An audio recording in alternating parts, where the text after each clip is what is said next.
Episode 144। और क्या हाल चाल, सब बढ़िया। तो बिना किसी देरी के शुरू करते हैं। तो पिछले एपिसोड में आपने देखा था कि जो हमारे जान था ना, उसका फाइनली घोस्ट वर्ल्ड का सफर एकदम पूरी तरीके से समाप्त हो चुका था और हमारा जान जियो सेंग सेंग के साथ जो होली सी वर्ल्ड है ना, वहाँ की वो निकल जाता है और अब आगे अब हमारे जान को बताया जाता है, जो कि एक स्पेस पोर्टल के थ्रू होली सी वर्ल्ड की ओर जा रहा होता है जियो सेंग सेंग के साथ। अब इसी के साथ सीन शिफ्ट होता है और फिर हमें एबल रिस की एक शाखा को बताया जाता है, जहाँ पर एक बंदा एक कुर्सी पर काला कपूटा आदमी बैठा हुआ था, उससे कह रहा होता है कि सीनियर, बोला जाए तो लीडर, हमें हमला कब करना है, क्योंकि जो द ग्रेट थाउजेंड वर्ल्ड है ना, उसमें धीरे धीरे लोग पावरफुल होते जा रहे हैं और तो और उसमें होली फ्लेम भी अपील लगातार होती जा रही है। और अगर ऐसा ही चलता रहा तो भविष्य में हमें ग्रेट थाउजेंड वर्ल्ड में कब्जा करने में प्रॉब्लम हो सकती है। इसलिए सीनियर, बोला जाए तो लीडर, हमें हमला कब करना है। अब जैसे ये बंदे कहता है ना, तो लीडर बोला जाए तो कुर्सी पर बैठा काला कपूटा आज भी अपना सिर ला देता है, लेकिन कुछ कहता नहीं है। अब इसी के साथ सीन शिफ्ट होता है और फिर दोबारा से हमारे जान को बताया जाता है, जो कि लगातार 1 महीने से पोर्टल के थ्रू सफर कर रहा था और फाइनली 1 महीने के सफर के बाद हमारे जान चलता है तो पोर्टल से बाहर आता है और अब जे होली सी जगह पर पहुंच चुका था। अब जैसे हमारे जान यहाँ पर पहुंचता है ना, तो वो यहाँ पर थोड़ा बहुत एवर रेस का ऑरा महसूस करने लगता है। जान समझ जाता है कि यहाँ पर शायद एवर रेस के बंदे हैं, इसलिए अब हमारे जान चलता है तो अपने होली फ्लेम को एक्टिवेट करने लगता है। अब जैसे हमारे जान अपने होली फ्लेम एक्टिवेट करता है ना, तो उसकी होली फ्लेम एक्टिविटी नहीं होती। हमारे जान हैरान हो जाता है कि जी क्या हुआ। इतने में हमारे जान चलता है तो सोल सी में देखने लगता है, वहाँ पर उसके जो तीनों होली फ्लेमों के क्रिस्टल थे ना, वो भी गायब हो चुके थे। जान हैरान हो जाता है कि कहाँ पर गए। इतने में हमारे जान को यही होली सी में, बोला जाए तो जान के अंदर होली सी में एक क्रिस्टल डाला हुआ देखने को मिलता है, जो कि बेरंग का था, बोला जाए तो अजीब सा कलर का था। 3-4 कलर उसमें मिक्स थे। अब जैसे हमारे जान इस क्रिस्टल को दिखता है ना, तो वो हैरान हो जाता है और वो समझ जाता है कि शायद उसकी जो तीनों होली फ्लेम है ना, वो आपस में मिल चुकी हैं। अब जैसे जान ये महसूस करता है ना, तो वो बहुत ही ज्यादा खुश हो जाता है। जान चलता है तो अपने होली फ्लेम को अब इस बार बाहर निकाल कर देखता है। अब जैसे हमारे जान अपनी तीनों होली फ्लेमों के मिश्रण को बाहर निकालता है ना, तो वो हैरान हो जाता है, क्योंकि अब इस होली फ्लेम की पावर बहुत ही ज्यादा थी और इसे कम से कम टॉप 15 में रखा जा सकता है। जान चलता है तो अब इसी होली फ्लेम का इस्तेमाल कर यहाँ पर जो ब्लैक एनर्जी थी ना, एबेल्ड्रिस की एनर्जी थी ना, सारी की सारी एनर्जी को खत्म कर देता है। अब इसके बाद हमारे जान चलता है तो एक पोर्टल के थ्रू एक जगह पर प्रवेश कर जाता है, बोला जाए तो होली सी में प्रवेश कर जाता है। अब जैसे हमारे जान यहाँ पर आता है ना, तो यहाँ पर उसे सामने 8 से 10 गार्ड देखने को मिलते हैं, जो की कहीं ना कहीं होली सी के वॉरियर थे और होली सी की रक्षा करते थे। अब जैसे हमारे जान यहाँ पर आता है ना, तो सामने के, बोले जाए तो सामने के गार्डों को देखकर पहचान जाता है कि ये शायद गार्ड नहीं, ये तो एबेल्ड्रिस के लोग हैं। इसलिए हमारे जान चलता है तो सीधा इन लोगों के पास जाकर इनसे कहने लगता है कि अपने राजा को बाहर निकालो, वरना यहाँ पर कोई भी जिंदा नहीं बचेगा। अब जैसे ये बंदे हमारे जान की बात सुनते हैं ना, तो ये डाउडी के 1 स्टार 2 स्टार और 3 स्टार पर ही थे। इसलिए जैसे ये हमारे जान पर हमला करते हैं ना, तो जान अपनी उंगली से ही सारे के सारे बंदों को खत्म कर देता है। सिर्फ एक बंदे को रोक लेता है। एक बंदे से धमकी देकर पूछने लगता है कि मुझे राजा के पास ले चलो, वरना तुम जिंदा नहीं बचोगे। अब जैसे ये बंदा हमारे जान की बात सुनता है ना, तो ये राजा का पता बता देता है। जान चलता है तो फाइनली इस बंदे से पता जानने के बाद इसको भी खत्म कर डालता है। अब जान चलता है तो फाइनली हॉल में पहुंच जाता है, जहाँ पर एबेल्ड्रिस के लोग, या फिर बोला जाए तो एबेल्ड्रिस का छोटा मोटा किंग यहाँ पर रहता था। अब जैसे यहाँ पर एबेल्ड्रिस का छोटा मोटा किंग हमारी जान को दिखता है ना, तो वो डर जाता है, क्योंकि इस एबेल्ड्रिस के किंग की भी पावर डाउ जान के 3 स्टार पर ही थी। इसलिए हमारे जान चलता है तो इसे भी बहुत ही आसानी से खत्म कर डालता है। हालांकि खत्म करने से पहले हमारे जान इससे थोड़ी बहुत पूछताछ करता है कि मुझे बताओ कि तुम यहाँ पर कब से रह रहे हो और तुमने किस तरीके से क्लैन को खत्म किया है, बोला जाए तो यहाँ के लोगों को मारा है। लेकिन ये बंदा कुछ भी नहीं बताता, इसलिए हमारे जाने से खत्म ही कर देता है। अब जान चलता है तो आस पास में छाना भी नहीं करता और फाइनली उसे पता चल जाता है कि जो मोयान है ना, उसका जन्म स्थल कहाँ पर है, क्योंकि यहाँ पर बहुत सारे जानवर रहते थे। उनके थ्रू हमारे जान को पता चल जाता है कि मोयान का जन्म स्थल कहाँ पर है, क्योंकि ये जानवर भी थे ना, ये भी एबेल्ड्रिस से परेशान रहते थे। और जब ये जानवर ये देखते हैं कि जान ने एबेल्ड्रिस को पूरी तरीके से यहाँ पर खत्म कर दिया है, तो ये बहुत ही ज्यादा खुश हो जाते हैं और हमारे जान को सब कुछ सच सच बता देते हैं। अब जान चलता है तो फाइनली उस जगह पर पहुंच जाता है जिस जगह पर मोयान का जन्म हुआ था। अब जैसे हमारे जान यहाँ पर पहुंचता है ना, तो यहाँ पर एक तालाब टाइप का था और उस तालाब से 2 लाइट के पिलर निकल रहे थे, जो कि आसमान तक जा रहे थे और जो परमानेंट था। ठीक है। अब जैसे हमारे जान यहाँ पर पहुंचता है ना, तो सबसे पहले जान चलता है तो यहीं पर बैठ जाता है और बैठने के बाद थोड़ा बहुत ट्रेनिंग करता है। अब ट्रेनिंग करने के बाद जान चलता है तो अपनी छाती में एक गड्ढा करता है और उस गड्ढे से नीले कलर का लिक्विड निकाल लेता है, और जो होता है मोयान का सोर्स पावर। अब जैसे ये लिक्विड निकालता है ना, तो जान चलता है तो मोयान का होली फ्लेम क्रिस्टल भी निकाल लेता है। अब जैसे हमारा जान दोनों चीजों को निकाल लेता है ना, तो इन दोनों चीजों में मोयान की थोड़ी थोड़ी शक्तियां बसी हुई थी, इसलिए मोयान का भी यहाँ पर थोड़ा बहुत आफ्टर इमेज भी प्रकट हो जाती है। अब जान चलता है तो फाइनली दोनों चीजों को आपस में मिलाने लगता है। अब जैसे जान दोनों चीजों को आपस में मिलाता है ना, तो जो मोयान की यहाँ पर आफ्टर इमेज प्रकट हुई थी ना, वो कहीं ना कहीं कड़ा फॉर्म लेने लगती है, बोला जाए तो बॉडी में बदलने लगती है और फाइनली वो बॉडी में बदल भी जाती है। अब जान चलता है तो लव होली फ्लेम और एक और हमारे जान ने ग्रे कलर की होली फ्लेम ली थी ना, उन दोनों होली फ्लेमों के क्रिस्टलों को निकालता है और दोनों को मिलाकर अपने फ्लेम मंत्रा की सहायता से जो मोयान की बॉडी है ना उसके अंदर डालने लगता है। अब जैसे हमारे जान करता है ना, तो ये करने में हमारे जान को महीनों बीत जाते हैं और फाइनली हमारे जान चलता है तो इस प्रोसेसिंग को भी पूरी कर देता है। अब जैसे इस प्रोसेसिंग को हमारे जान पूरी करता है ना, तो जो मोयान है ना उसका दिल कहीं ना कहीं धड़कने लगता है। अब जैसे हमारे जान मोयान के दिल को धड़कता हुआ दिखता है ना, तो वो पहले तो बहुत ही ज्यादा खुश हो जाता है। इतने में हमें मोयान की आंखों को बताया जाता है, जो कि अचानक मोयान की आंखें खुलती हैं। अब जैसी मोयान की आंखें खुलती है ना, तो वो पहले तो आस-पास जगह को देखने लगती है और सोचने लगती है कि वो कहाँ पर है, लेकिन दूसरे पल ही उसे सब कुछ याद आ जाता है और वो जान के पास आकर जान को एकदम प्यार से गले लगा लेती है। अब भाई साहब ऐसा करता हुआ देखकर हमारे जान भी हमें से रिलाता है और वो भी मजबूरन मोयान को गले से लगा लेता है। हालांकि गले से लगाने से पहले हमारा जान थोड़ा डर भी जाता है कायलिन से कि भाई कायलिन पता नहीं उसका क्या करेगी। यूनर तो बहुत ही ज्यादा भोली वाली है, तो उसे तो वो समझा देगा, लेकिन कायलिन क्या करेगी उसका पता नहीं। इसलिए कहीं ना कहीं हमारा जान थोड़ा सा मोयान को गले लगाने में हिचकिचा भी रहा था। अब जैसे हमारा जान मोयान को जिंदा करता है ना, तो उसका जो दिल है ना उस पर से एक भारी बोझ हट जाता है और फाइनली अब इसके बाद थोड़ा बहुत और बात करने के बाद मोयान चलती है। तो जो जगह है ना होली सी, इसे हमेशा हमेशा के लिए मोयान सील कर देती है, क्योंकि ये जगह है ना होली सी एक ट्रेजर के समान है। यहाँ पर कई बार होली फ्लेम जन्म ले लेती है, इसलिए मोयान चलती है तो इस जगह को परमानेंटली सील कर देती है और उसका पूरा का पूरा कंट्रोल अपने शरीर में रख लेती है। अब इसके बाद हमारा जान चलता है तो फाइनली यहाँ से निकल जाता है दोबारा से घोस्ट वर्ल्ड की ओर, और जो शेंग शेंग है ना वो एक अलग रास्ते पर चले जाते हैं ताकि वो 10 यामास को और भी तेजी से रिकवर करा सके और उन्हें नींद से जगा सके। अब इतने में सीन से होता है और फिर दोबारा से हमें घोस्ट वर्ल्ड को बताया जाता है, खासकर फायर सेक्ट को बताया जाता है जहाँ पर हमारा जान आ जाता है। अब जैसे हमारे जान यहाँ पर आता है ना, तो फायर सेक्ट में जितने भी बंदे थे ना वो हमारे जान को ग्रीड वगैरह करते हैं। अब फाइनली हमारे जान चलता है तो फायर सेक्ट के जितने भी बंदे हैं ना ह्यूमन वगैरह सबको लेकर जो डाउडी कॉन्टिनेंट है ना, जिसे टियान युआन कॉन्टिनेंट भी कहते हैं, वहाँ की ओर जाने की तैयारियां करने लगता है। हालांकि तैयारियां करने से पहले या फिर जहाँ से जाने से पहले हमारे जान एक बार जो कीपी है ना उससे मिलना चाहता था, इसलिए हमारे जान चलता है तो मोयान के साथ कीपी से मिलने के लिए चला जाता है। अब इतने में सीन शिफ्ट होता है और फिर कीपी को बताया जाता है जो कि एक जगह पर बैठकर ट्रेनिंग कर रही होती है और उसने पिछले कुछ महीनों में जो ली सोल डोमेन के नियम वगैरह थे ना सारे के सारे बदल चुके थे और अपने हिसाब से सारे के सारे नियम सेटलमेंट कर चुके थे ताकि जो ली सोल डोमेन है ना वो लगातार प्रगति के भर आगे बढ़ता रहे। अब इतने में हमें कीपी को बताया जाता है जैसे कि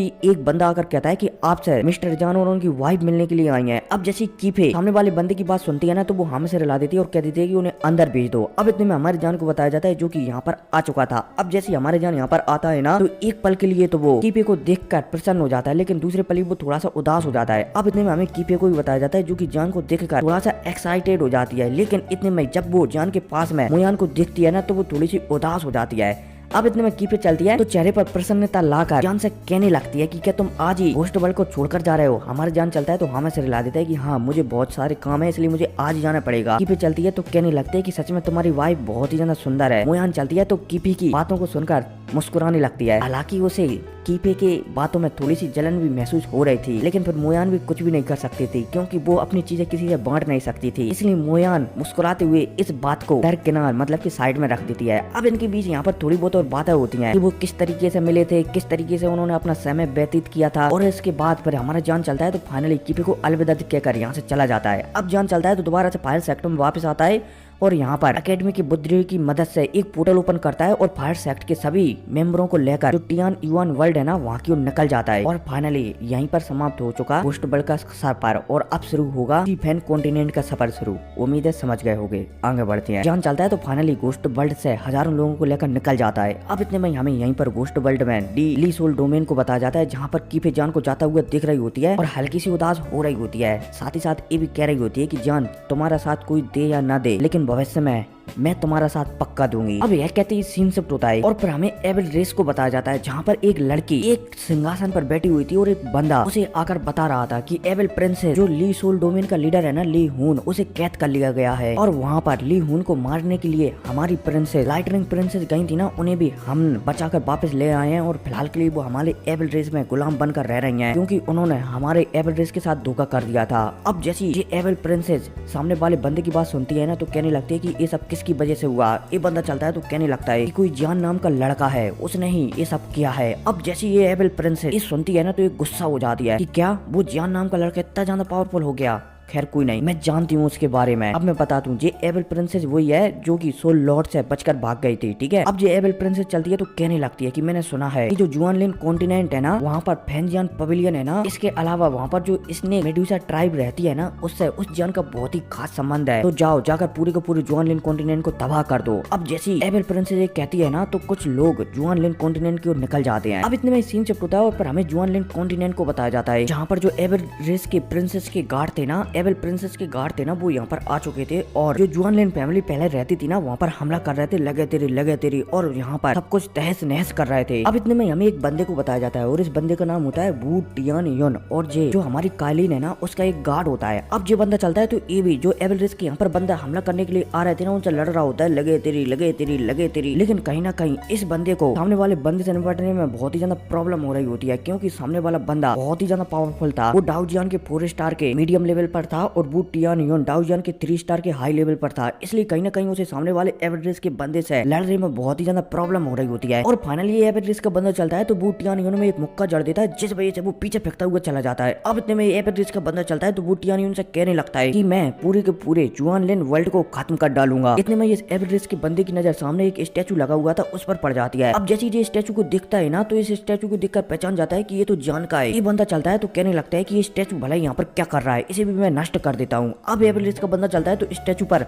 एक पावरफुल हमला कर देता है। अब जो हमला स्टैचू पर लगने वाला होता है, तभी यहाँ पर एक पोर्टल ओपन होता है और उस पोर्टल से हमारा जान बाहर निकल कर आता है। अब जैसे हमारा जान बाहर निकल कर आता है ना, तो सामने वाले बंदे को वो पलक झपकती बोला जाए तो अटैक को एकदम डिस्ट्रॉय कर देता है और सामने वाले बंदे से कहने लगता है कि कितना प्यारा स्टैचू है, भला तुम इस स्टैचू को क्यों खत्म करना चाहते हो। अब जैसे हमारे जान कहता है ना, तो सामने वाला बंदा हमारे जान को देखता है तो वो पहचान जाता है और वो समझ जाता है कि शायद वो जान से नहीं जीत सकता, इसलिए सारे के सारे बंदे चलते हैं रेस के, तो यहाँ से भागने लगते हैं। अब इससे पहले यहाँ से भाग पाते, इससे पहले हमारे जान चलता है तो अपनी होली फ्लेम को रिलीज करता है और पलक झपकती यहाँ पर जितने भी एवरेज के बंदे आए हुए थे ना, सारे के सारे बंदे फाइनली मारे जाते हैं। अब जैसे हमारे जान सभी बंदों को मारता है ना, तो यहाँ पर आस पास में 8-10 गोलियां भी मार देता है, ताकि यहाँ पर जितनी भी चोटें वगैरह लगी हुई थी ना, उनके जल्दी से जल्दी रिकवर हो सके। अब इतने में हमारे जान चलता है तो वू टियान युन से पूछने लगता है कि क्या हुआ यहाँ पर। वू टियान युन चलता है तो सब कुछ बताने लगता है कि यहाँ पर एवरेस्ट के बंदों ने हमला कर दिया है और फिलहाल के लिए एवरेस्ट की जो मेन फोर्सेस है ना, वो जुआनलिन माउंटेन पर हमला करने के लिए आगे बढ़ रही है, इसलिए आपको वहाँ पर जाना चाहिए। अब जैसे यहाँ पर हमारा जान वू टियान युन की बात सुनता है ना, तो वो हमें से रिला देता है। वू टियान युन को थोड़ी बहुत और बातें बताता है। इसके बाद हमारे जान चलता है तो यहाँ पर हमारे जान फायर सेक्ट के बहुत सारे बंदों को लाया हुआ था, तो अधिकतर बंदों को यहाँ पर छोड़कर हमारे जान चलता है तो कुछ बंदों को लेकर यहाँ से निकल जाता है। अब जब यहाँ पर वू टियान युन इतने सारे बंदों को देखता है ना, तो वो हैरान हो जाता है, क्योंकि यहाँ पर अधिकतर जितने भी बंदे थे ना, वो डाउजियान के या फिर बोला जाए तो डाउजियान लेवल पर ही थे, और जो जुआनलिन वर्ल्ड है ना, उसमें डाउजियान के लेवल के बंदे बहुत ही कम है, इसलिए यहाँ पर वू टियान युन हैरान हो जाता है कि इतने सारे डाउजियान लेवल के बंदे। अब फाइनली वू टियान युन चलता है तो सारे के सारे बंदों की बढ़िया से व्यवस्था करने लगता है।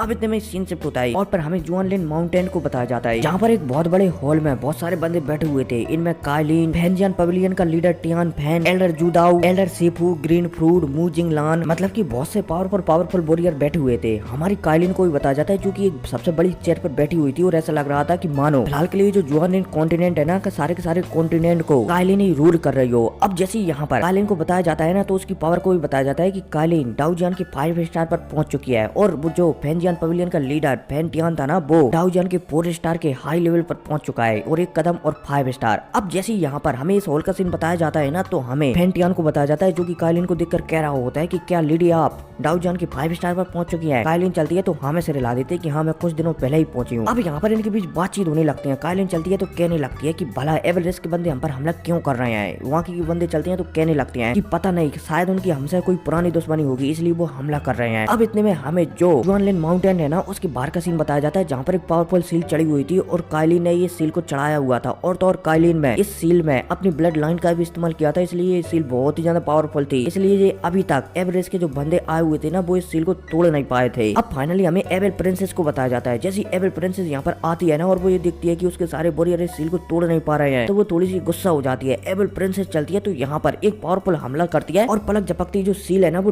टूट जाती है। अब जैसे ये सील टूटती है ना, तो हमें अंदर कालीन को बताया जाता है, जो कि महसूस कर लेती है, और कहीं ना कहीं वो थोड़ा सा ब्लड भी अपने मुंह से बाहर निकाल देती है, क्योंकि कहीं ना कहीं जो बाहर सील चढ़ी हुई थी ना, वो उससे भी कनेक्टेड थी, इसलिए कहीं ना कहीं कालीन थोड़ी सी जख्मी हो जाती है बाहर का सील टूटने की वजह से। अब कालीन जैसे ये महसूस करती है कि बाहर की सील टूट चुकी है, तो कालीन चलती है तो सभी को आदेश देती है कि जाओ और जाकर सभी को खत्म कर डालो। अब जैसी कालीन ने आदेश देती है ना, तो सभी के सभी लोग यहाँ से निकल जाते हैं इस हॉल से। अब इतने में हमारे कालीन को बताया जाता है, जो कि इस हॉल से निकलकर निकलकर आसमान में जाकर खड़ी हो जाती है। अब जैसी कालीन यहाँ पर खड़ी होती है ना तो हमें एबेल प्रिंसेस को बताया जाता है जो कि कालीन के सामने आकर खड़ी हो जाती है। अब इतने में एबेल प्रिंसेस चलती है तो कालीन से पूछने लगती है कि जुआन लिन कॉन्टिनेंट का लॉर्ड कहाँ पर है, मुझे उसके सामने ले चलो वरना यहाँ पर कोई भी जिंदा नहीं बचेगा। अब जैसी कालीन सामने वाली एबेल प्रिंसेस की बात सुनती है ना तो उसके चेहरे पर मुस्कुराहट आ जाती है। वो समझ जाती है कि शायद सामने जो लड़की है ना एबेल रेस है उसने शायद जान से फाइट किया है, क्योंकि हमारी कालीन हल्का सा ऑरा जो सामने एबेल रेस की प्रिंसेस है ना उससे महसूस कर रही होती है। और यार एबेल रेस वाली प्रिंसेस है तो हमारी जान ने फाइट ही नहीं किया है। ऐसा लगता है कि ये एबेल रेस की प्रिंसेस की एक दासी है। खैर को नहीं वो तो अब हमें आगे पता चलेगा। अब फाइनली इनके बीच थोड़ी बहुत बहसबाजी होती है और फिर क्या इनके बीच लगे तेरी होने लगती है। लेकिन जो कालीन है ना वो डाउजियन के 5 स्टार पर है और जो एबेल प्रिंसेस है ना वो डाउजियन के 6 स्टार पर है। इसलिए कालीन को कहीं ना कहीं एबेल प्रिंसेस से लड़ने में परेशानी तो हो रही होती है। लेकिन कालीन की एक स्पेशल ब्लड लाइन थी जिस वजह से वो एबेल रेस की प्रिंसेस से आसानी से फाइट कर पा रही थी, लेकिन फिर भी कालीन को प्रॉब्लम हो रही होती है। इतने में अब हमें एबेल प्रिंसेस को बताया जाता है जो कि कालीन से लड़ते बहुत ही ज्यादा परेशान हो जाती है, क्योंकि उसकी पावर ज्यादा होते हुए भी वो कालीन को सप्रेस नहीं कर पा रही है। इसलिए वो बहुत ही ज्यादा गुस्सा हो जाती है। और तो और हमें आस पास के माहौल को भी बताया जाता है जहाँ पर चारों तरफ लड़ाइयाँ चल रही होती है, लगे तेरी। अब इतने में हमें दोबारा से एबेल प्रिंसेस को बताया जाता है। अब जब एबेल प्रिंसेस कालीन को हराने में कामयाब नहीं हो रही होती है ना तो एबेल प्रिंसेस चलती है तो यहाँ पर अपना सबसे powerful attack the black magic of धनुष का इस्तेमाल करने लगती है। अब जैसी एबेल प्रिंसेस इसका चीज का इस्तेमाल करती है ना तो यहाँ पर एक बहुत ही बड़ा धनुष प्रकट हो जाता है। अब जैसे ये धनुष प्रकट होता है ना तो जो जुआन लिन फैमिली में या फिर जुआन लिन फैमिली की ओर से जितने भी बंदे यहाँ पर लड़ रहे थे ना कालीन के साथ वो सभी के सभी हैरान हो जाते हैं कि क्या हमारी प्रिंसेस इस अटैक को रोक पाएंगी, क्योंकि कालीन को वैसे भी एबेल प्रिंसेस से लड़ने में परेशानी हो रही होती है और एबेल प्रिंसेस इसके साथ साथ इतना ज्यादा पावरफुल अटैक का इस्तेमाल भी करने लगी है। तो यहाँ पर जुआन लिन कॉन्टिनेंट वाले थोड़े से परेशान हो जाते हैं कि क्या हमारी प्रिंसेस मेडुसा इस अटैक को रोक पाएंगी। अब इतने में हमें दोबारा से एबेल प्रिंसेस को बताया जाता है जो कि समझ जाती है कि सामने जो लड़की है ना उसका कोई संबंध जान के साथ पक्का है, क्योंकि वो महसूस कर पा रही होती है सामने वाली कालीन के अंदर से। अब इतने में एबेल प्रिंसेस चलती है तो अपना तीर कमान हमारे कालीन की ओर छोड़ देती है। अब जब कालीन ये देखती है कि सामने वाली लड़की ने एबेल रेस की प्रिंसेस ने उसके ऊपर तीर कमान छोड़ दिया है तो कालीन चलती है तो वो भी मजबूरन अपना कंपेनियन जाओ सी को बाहर निकालती है और अपना थोड़ा सा ब्लड पावर भी जाओ सी के ऊपर डालकर तेजी से जो तीर कमान उसकी ओर आ रहे थे ना उसके ऊपर शूट कर देती है। अब जैसे दोनों अटैक आपस में यहाँ पर टकराने वाले होते हैं ना तभी अचानक दोनों अटैक यहाँ पर फ्रीज हो जाती है और एबेल प्रिंसेस का जो अटैक है ना वो पलक झपकती डिस्ट्रॉय हो जाता है। अब इतने में हमें कालीन की कंपेनियन जाओ सी को बताया जाता है जो कि दोबारा से कालीन के पास आ जाता है। कालीन हैरान हो रही होती है कि भला ऐसा कैसे हुआ, लेकिन इतने में कालीन को कुछ महसूस होता है। अब कालीन ये महसूस करती है तभी कालीन के पीछे से एक पोर्टल ओपन होता है और उस पोर्टल से एक काला कपूटा आदमी, बोला जाए तो काले कपड़े पहने एक आदमी बाहर निकल कर आता है और आते ही वो सबसे पहले अपना ठरकीपन एक्टिव कर देता है और कालीन की कमर पर हाथ रख देता है, मतलब कि कालीन को ऐसे कमर से पकड़कर अपने पास खींच लेता है। अब जैसे कालीन एक पल के लिए ऐसा महसूस करती है ना तो वो एक पल के लिए तो गुस्सा होती है, लेकिन फिर दूसरे पल वो बहुत ही ज्यादा खुश हो जाती है और वो स्वयं ही हमारी जान की तरफ खींची हुई चली आती है। अब इतने में हमें आस पास स्नेक ट्राइब के लोग है ना उन्हें बताया जाता है जो कि गुस्सा हो जाते हैं कि ये काला कपूटा आदमी कौन है जो हमारी प्रिंसेस से इस तरीके से हाथ लगा रहा है, क्योंकि अभी फिलहाल के लिए जो हमारे जान है ना उसने अपना चेहरा थोड़ा बहुत ढक रखा है और तो और जो स्नेक ट्राइब के अधिकतर लोग है ना वो हमारी जान को नहीं पहचान देते, इसलिए वो गुस्सा हो जाते हैं कि भला ये आदमी कौन है जो हमारी प्रिंसेस से इस तरीके से हाथ लगा रहा है। इतने में हमें फेंटियान पवेलियन का लीडर फेंटियान को बताया जाता है जो कि पहचान जाते हैं जान की शक्तियों को देखकर की जान है। साथ ही साथ एल्डर सिपू वगैरह को भी बताया जाता है जो कि जान को पहचान जाते हैं, भले ही जान अपना चेहरा ढका हुआ है फिर भी वो समझ जाते हैं कि ये जान ही है। अब जैसे ही फेंटियान पवेलियन का लीडर जान को पहचानता है ना तो वो बहुत ही ज्यादा खुश हो जाता है और तो और उसके मुंह से आवाज भी नहीं निकल रही होती है। अब इतने में सीन शिफ्ट होता है और दोबारा से हमारे जान को बताया जाता है जो कि कह रहा होता है कि बेबी मेरे होते हुए तुम्हें लड़ने की क्या ही जरूरत है। अब भाई साहब कालीन जान की ऐसी बातें सुनकर थोड़ी सी शर्मा जाती है और यार अगर एनीमी आई और अगर इस सीन को बताया गया तो मैं कालीन की शर्माहट देखना चाहूंगा कि भाई साहब कालीन किस तरीके से शर्माएगी, क्योंकि मैंने अभी तक कालीन को शर्माते हुए नहीं देखा है। यार कोई नहीं, अब बहुत जल्द कालीन यूनर मतलब कि समझ जाओ सब लोग आने वाले हैं तो तैयारियां शुरू करो। यार कोई नहीं, चैनल को सब्सक्राइब कर देना। मिलते हैं अगली वीडियो में, टेक केयर, बाय।